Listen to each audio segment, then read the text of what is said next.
welcome to the Aggie edition of Nuke Zone, Aggie Juice. All right, I already explained why I call it the Aggie Juice, but hey, here we are. It's like I said on the main show, it's a very long off season. You got to find things to talk about, and with A&M promoting Brian Gross Sarmiento, sorry, I got to look at it, so make sure I say it right. If I even said it right, I'm sorry if I didn't.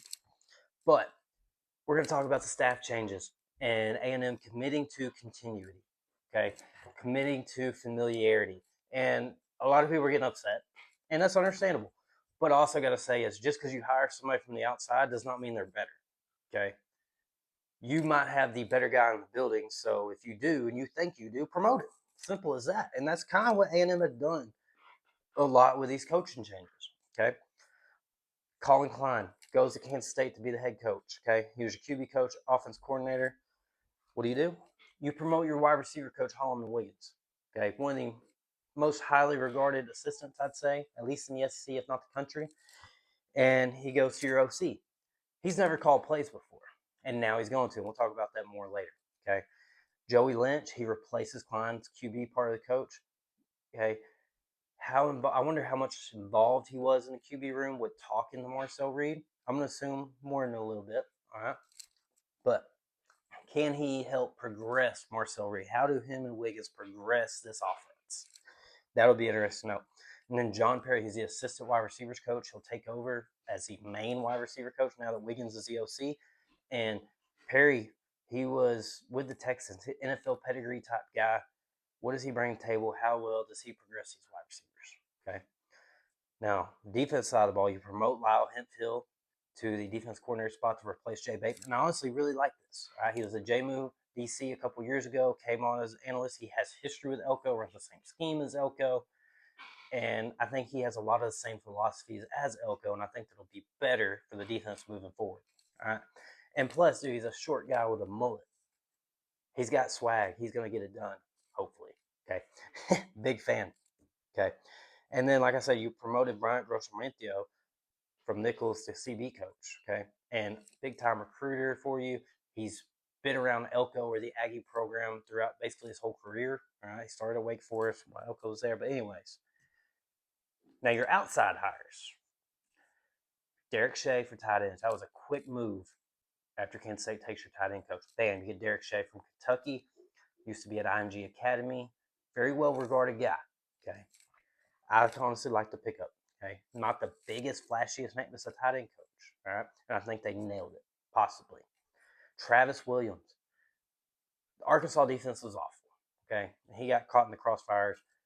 But the year before, he had one of the best defenses in Arkansas's recent history. And he was the DC in it. All right.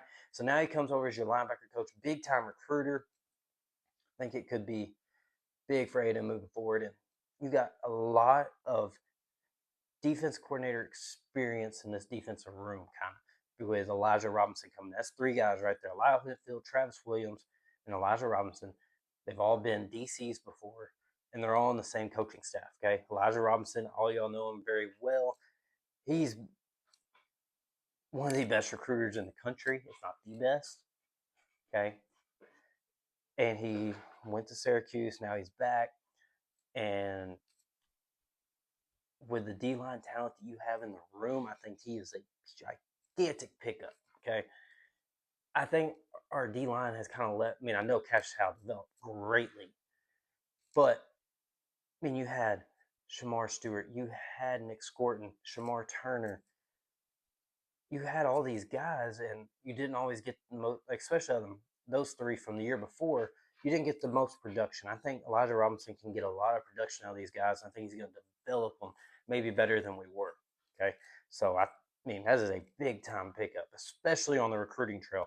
I keep bringing up recruiting because the staff, the level of recruiting that they have is insane. Holloman Wiggins, you've seen all his recruiting wins so far. All right, Trooper Taylor, I said E-Rob might be the best. Trooper Taylor could be he leads all their big time recruiting efforts. And then you add Travis Williams. You promote Bryant Grossormiento. I really like what you did here, especially with the recruiting staff. Okay, this coaching staff can absolutely recruit. and they've shown to develop guys too. Okay, but my questions, as I talked about a little bit earlier, Wiggins has never called plays. Holloman Wiggins has never called play.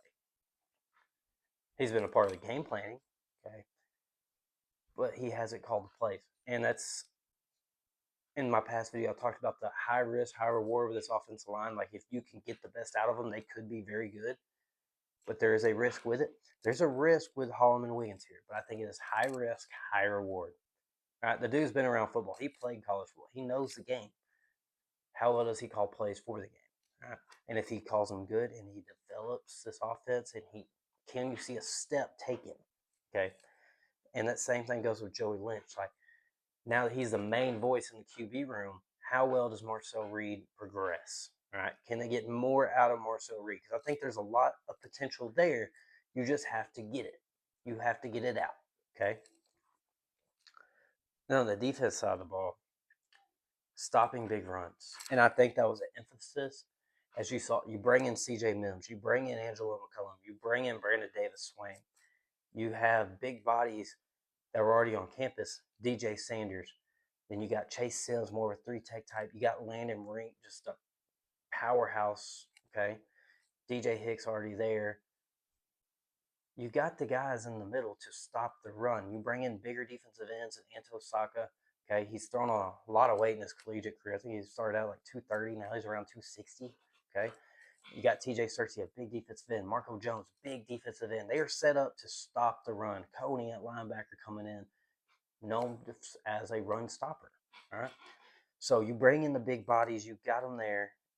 Develop them to stop the big run. I mean, because I honestly felt like they stopped the run for the most part. And then, bam, you give up a 25-yarder. Bam, a 30-yarder.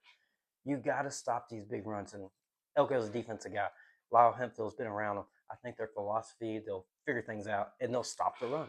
Okay, like I said, I'm very high on this defense. I think they will get those things figured out. And the secondary portion of all that, you are very experienced. Ricky Gibson, 4-year guy. Sorry, Desmond Ricks, 4-year guy. Dalton Brooks, 4-year guy. Marcus Radcliffe, 5-year guy. Taufik Bard, 4-year guy. They have a lot of. Oh, dude, why did I just forget Anderson? I'm sorry. Yeah, Anderson going into his 5th year. Like you have a lot of experience in this defensive backfield. Okay, Damian Sanford, who I feel like was your best linebacker, he's back. Noah McHale, extreme amount of potential. Jordan Lockhart has a lot of potential, and then you bring in Coney. It could be very nice, is all I'm saying. I love this defense on paper. I hope it performs to what I think it could be. Okay. And last but not least, I talked about it a lot last video, and I'm going to talk about it again because I think the season might ride on this. How good can this offensive line be? Adam Cushing, what can you get out of this offensive line? Okay. I saw it before. I saw your jump in production from your offensive line from the last years of Jimbo, the same players, to what you got out of them your first year here with Elko. And then I saw it again. You have a great offensive line. And now you rebuilt it. Tyree Adams, Cohen Eccles, Trevon Ball, Wilkin Formby are coming in. You got Martin Naboo, more than likely playing center. There's no guarantee that those 4 guys start. But LSU offensive line wasn't good. And you got 2 guys from there. The South Carolina offensive line is really good, but you got a 3-year starter from there. Alabama offensive line has its moments, and you got a guy who played right guard and right tackle. Okay, so what do you get out of it? Can you get them to take that jump as a collective unit? And honestly, I'm going to bet on him to do it. Okay, it's a high risk, high reward. And if you get that high reward, Marcel Reed takes a step with the skill position guys that you have. They're going to make some noise if they can do that. But all in all, I'm not against promoting from within. If you think you have the better guy in the building and he is committed to your system, your familiarity, your culture, hell yeah, promote him. Okay, I don't have a problem with that. Is it flashy? No, it's not flashy. But Holloman Wiggins, one of the most highly regarded assistants I said earlier, and now he's your OC. I love that. The recruits love him. Simple as that. Bryant Grossermento, big time recruiter. Oh, he's your CB coach now. You got And E-Rob. I mean, I love the E-Rob hire. I'm not even gonna lie. Wow, Hempfield, I think could be big time for you on the philosophy side and schematic side. But yeah, I'm not against any of these. And now, I mean, we'll see come August if that holds true. But that's all I got for you today on the Aggie Juice. Thank you for tuning in. Get 'em.